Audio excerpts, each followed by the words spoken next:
Who's like the one guy that took you under his wing and I guess you would say was your mentor? Well,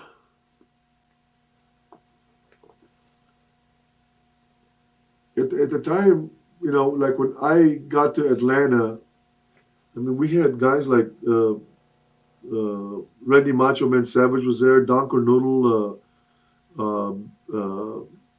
Bill, oh, I can't even remember his name, but I mean, everybody that I was wrestling underneath the card could probably wrestle anywhere on top, Right. And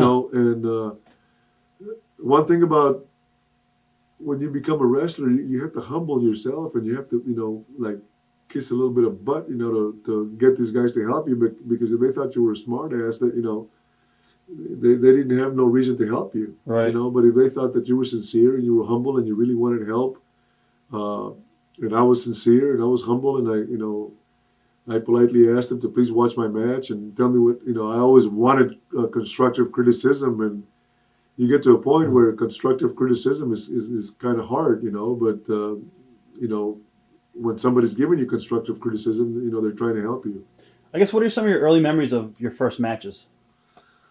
Well, I remember when they first, when I first went to, I haven't shared this story with too many people, but when I first went to Atlanta, I wrestled under the name of Richard Blood. And the reason that I got Richard Blood is Ricky Steamboat's name was Richard Blood. And Ricky Steamboat had been in Atlanta, and they, Ole Anderson and Gene Anderson were the bookers, and they let him go. And all of a sudden, Ricky Steamboat was the hottest thing they had in Charlotte. And Jim Barnett flew and asked Ricky Steamboat's permission, and that's how I became Richard Blood.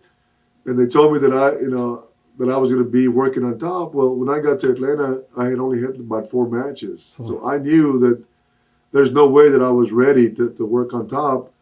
So they made me come in. The Andersons, how to enter into the ring. They said, you're a good-looking young guy. We want you to come in with a lot of energy, jump over the top rope. And my very first match in Atlanta, I go in, I'd been practicing going over the top rope. I'm wrestling Ted Oates in Augusta, Georgia. The place was completely packed. And he's in the ring waiting for me. I get to the apron, I jump over the top, and I trip and I fall. And I was embarrassed as hell. I mean, my big push, and I didn't know what to say. I go up to to Ted Oates, and I say, Ted, call me gracious. Right. And that was embarrassing as hell. And, a few things that happened that, I took bumps when I wasn't supposed to take bumps, our business, people don't realize it's a hard business to learn, and you have to make stupid mistakes in the ring before you master it, and we always heard, the minute you think you stop learning, you don't really belong in this business, because every time you step into the ring, you're going to learn something. And it was pretty true for me, all the way through my career. I guess before you got to Georgia, you talked a little bit earlier about Eddie Graham and Florida territory. What are your memories of some of your matches down there with Paul Orndorff? I remember I told you I had 4 matches in Tampa, Florida. Paul was a stud. I mean, he was 245 pounds. I mean, solid as a rock. I was weighing maybe 230. As a matter of fact, we played football against each other. He was playing for Tampa. He was a senior when I was a sophomore. And we were 2 good athletes going after each other, and we had a 20-minute draw. The very first house match that I had was against Mr. Wonderful Paul Orndorff. It was in Orlando, and I forget the name of the building. It was like where they had like rodeos and stuff. Right. And when I came in after having a 20-minute match with Mr. Wonderful, I had never been so sore or been so tired in any game as I was after that 20-minute draw with Mr. Wonderful. But, he had only had, a couple dozen matches himself. So, both of us were stiffer than hell, and, the blind lead the blind. And we just went out there and I mean, we thought we had a great match, but we were both dead by the end of it. What are your thoughts and memories of Eddie Graham? Everyone says he's probably one of the best finish mans in the business. And Well, I thought Florida Championship Wrestling was the best. They had the best technical wrestlers at the time. Before Eddie Graham started booking me, after Terry Funk talked to him, he took me out to lunch, and he wanted to hear how I felt about the business. And he told me, he says, you can't forget this. He says, the business doesn't owe you anything. Whatever you do, you owe everything to the business, because if you treat the business good, the business will be good to you. And I was just very grateful that I was nobody, and for him to give me an opportunity in Florida, I always saw that I needed to take that step before I took my next step, and I was very grateful for everybody that helped me. When you got up to Georgia, how did you wind up in Georgia again? Okay, what was your connection? Jim Barnett Okay. was vested into Florida wrestling, and whenever we did our TV taping in Tampa, Florida, Vince Barnett recognized me or spotted me, Right.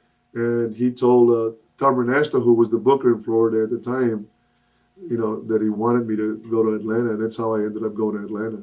What are some of your early memories in Atlanta teaming up with Brad Armstrong? Brett was even younger than I was. Right. Again, he was the son of a wrestler, Bob Armstrong, and I mean, I've always looking around, and even now, if you're a son of a professional wrestler, for some reason, the sons pick it up a lot quicker than anybody else because they understand the business.